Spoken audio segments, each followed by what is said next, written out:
saya nak balas balik bahagian chat komen ini ni. Okey. Hai semua, ada waktu di sini. Saya nak tunjukkan beberapa item saja daripada saya. Ini pun dia. Saya akan mulakan pada ini. Ya. Gundam pertama saya, High Grade RS78 Revive. Yap. Ini Gundam pertama saya yang paling pertama dan juga saya tak erti pasal lagi. Okey, saya akan tepikan dahulu. Nah, ni adalah Gundam FOMO saya, RS ke Gundam Red Frame. Ya, saya beli sebab kata makan nak beli RG tu tak mampu, terbeli ini mendekit lama. Macam mana kan, agak loose juga lah, ataupun agak lembut.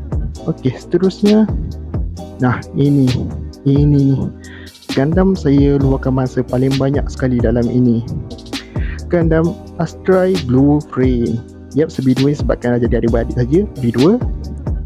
Banyak tengok ni detail-detail dia. Yang ni paling banyak saya luarkan masa lah untuk mendetailkan ini. Dia punya ego tak nak pasang stiker kan. Okey, aduh, sekejap. Okey, lepas pada Astray Blue Frame, kita beralih pada sini.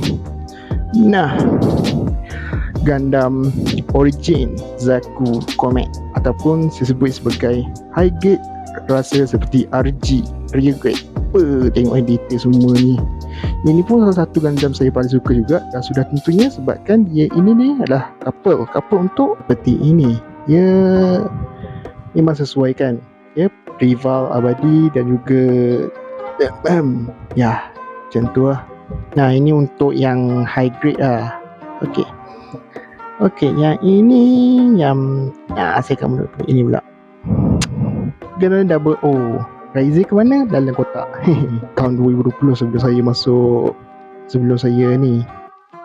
Yang selebih ni barulah bahagian ni. Mula atas ni, lepas tu baru bahagian ni.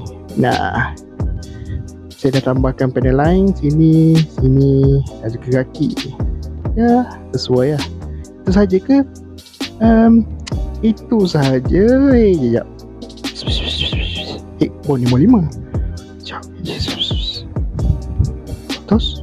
Mana berbatos? Mana berbatos sebesar dia? Berbatos? Lupus? Erase? Mana korang ni?